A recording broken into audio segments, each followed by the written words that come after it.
Quero que abram as suas Bíblias no capítulo 24 de São Mateus. O capítulo 24 de Mateus, começando com o versículo 36. Mas a respeito daquele dia e hora ninguém sabe, nem os anjos dos céus, nem o Filho, senão somente o Pai. Pois assim como foi nos dias de Noé, também será a vinda do Filho do Homem. Porquanto, assim como nos dias anteriores ao dilúvio, comiam e bebiam, casavam e davam-se em casamento, até ao dia em que Noé entrou na arca. E não o perceberam senão quando veio o dilúvio e os levou a todos.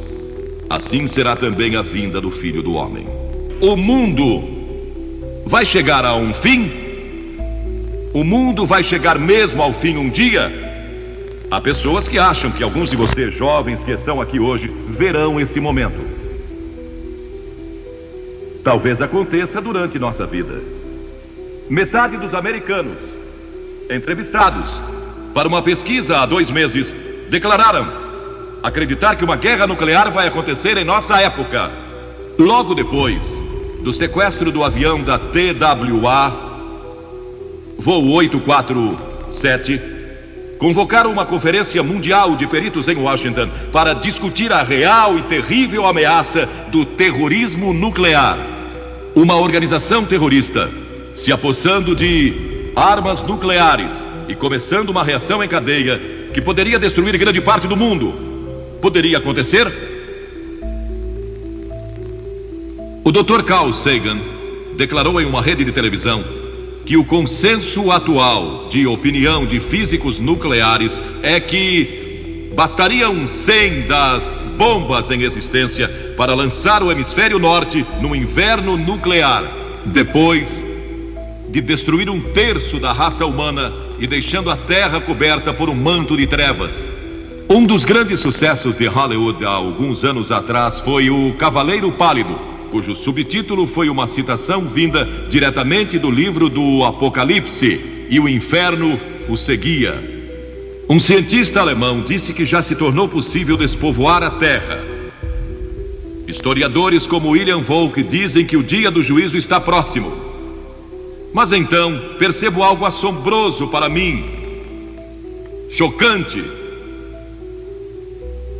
Há um estranho silêncio por parte da igreja quanto ao que a Bíblia ensina.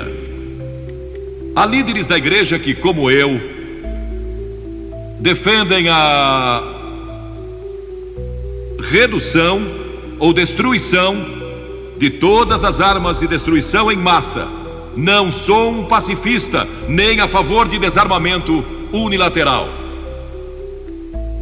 Mas eu creio que podemos chegar a um acordo quanto à destruição de todas as armas de destruição em massa, se nossa atitude for certa. Foi por isso que Jesus disse: importa-vos nascer de novo. Nosso coração é enganador e desesperadamente corrupto. Quem o conhecerá? Disse Jeremias. Mas sabem, a Bíblia não ensina que o mundo vai chegar a um fim. A Bíblia ensina que esta era terá um fim. A era do Espírito Santo. A era em que nos encontramos hoje e que uma nova era será estabelecida.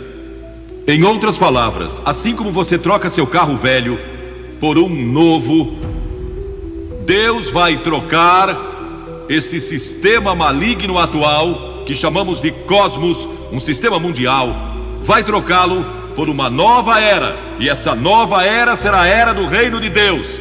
E essa nova era vai prevalecer. Vamos ver o que diz a Bíblia.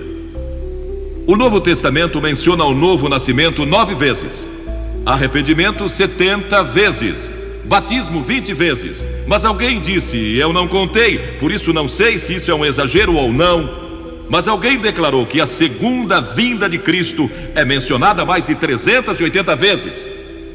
O que eu sei é que é mencionada com frequência. Cristo disse, como foi nos dias de Noé, também será a vinda do Filho do Homem. Agora, a história de Noé popularizou-se novamente, na ficção e em quadrinhos. Na verdade, a programação de TV do jornal Los Angeles Times esta semana falava a respeito dos animais da Arca de Noé. O quadro da civilização nos dias de Noé está descrito no livro de Gênesis, em seu 6º capítulo. Diz que o povo era cheio de maldade, imaginações perversas, corrupção, violência. Toda a imaginação dos seus corações era má. Isso não se parece com nossos dias? Não podemos deixar de imaginar maldade quando assistimos muito à televisão e vemos tanta violência e crime, e lemos a respeito de crimes em nossos jornais todos os dias, pessoas que são assaltadas e assassinadas e roubadas e tudo mais o que acontece. Isto nos preocupa, pois entra em nossas mentes e nos enche de temor. Era um mundo em que o casamento fora deturpado e a perversão sexual prevalecia. Era um mundo em que a violência prevalecia. Recentemente, na Conferência Internacional de Mulheres, patrocinada pelas Nações Unidas em Nairobi, a questão da violência contra as mulheres foi frequentemente discutida. E violência contra crianças, pessoas que maltratam seus filhos. Os crimes e a violência estão continuamente aumentando. Este é um mundo de religião em decadência. Não falo só do cristianismo, porque quase todos neste mundo são religiosos. Todo mundo. Mas é um tipo decadente de religião. Não é a verdadeira fé em Deus. Mas também é, e era então, um mundo ameaçado pelo julgamento de Deus. Deus disse: vou julgar esta geração. Agora Deus disse: vou julgar o mundo, vou fazer com que chova por 40 dias e 40 noites, e vou destruir o homem que criei, por causa de sua maldade, e vou começar com a raça humana outra vez. Mas então Deus viu um homem, em meio a toda aquela sujeira e maldade, violência e perversão, viu um homem que servia a Deus. Seu nome era Noé. Noé ousara andar com Deus. Ele tinha fé em Deus. E verdadeira fé mostra como você vive. Ele vivia uma vida disciplinada e era um homem de integridade moral. Ele adorava a Deus e ousou servi-lo. Ele era um não conformista. Zombavam dele em seu lugar de trabalho e zombavam dele nas reuniões sociais às quais comparecia. Seus vizinhos e amigos não conseguiam entender. Eles diziam que ele era estranho, porque falava a respeito de Deus e orava e cria em Deus. Cria que Deus controlava o mundo. A Bíblia diz que pela fé, Noé, note, pela fé, Noé, sendo advertido por Deus sobre coisas que ainda estavam por vir, movido de temor, preparou uma arca. Deus disse: vou mandar um dilúvio, mas tenho que salvar Noé e sua família.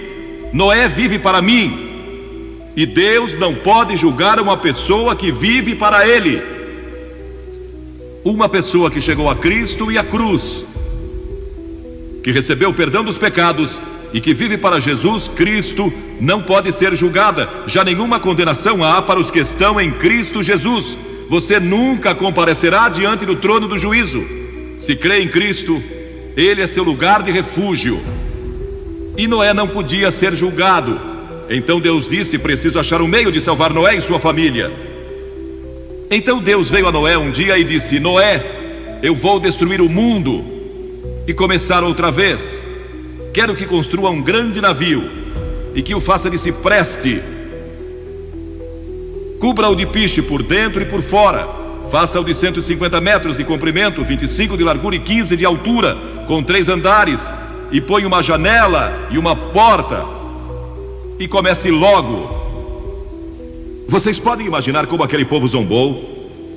Construir um imenso navio, tão grande quanto o moderno transatlântico, no meio do deserto, onde nem havia água. Mas Noé, eu imagino, era membro do sindicato, então conseguiu alguns operários. E começaram a construir aquele navio. E imagino que tenha se tornado uma grande atração turística, como a Disneylândia. Pessoas vinham de todo lugar para ver aquele homem maluco, construindo um navio no meio do deserto. E sua única base era a palavra de Deus, nada mais. Agora, hoje em dia, você e eu temos a palavra de Deus que prediz o futuro juízo de Deus sobre o mundo. Mas também temos todas as evidências científicas do que pode acontecer. E provavelmente vai acontecer, de acordo com muitos dos nossos cientistas e líderes políticos. E se houve uma época em que o coração dos homens tremeu de temor devido à incerteza do futuro, sem que ninguém soubesse o que fazer, é hoje. E se não encontrarem uma resposta, adeus. Isso se Deus não intervir. E é exatamente o que vai acontecer. Deus vai intervir. Cristo vai regressar. E esta é a gloriosa esperança que todos temos no coração.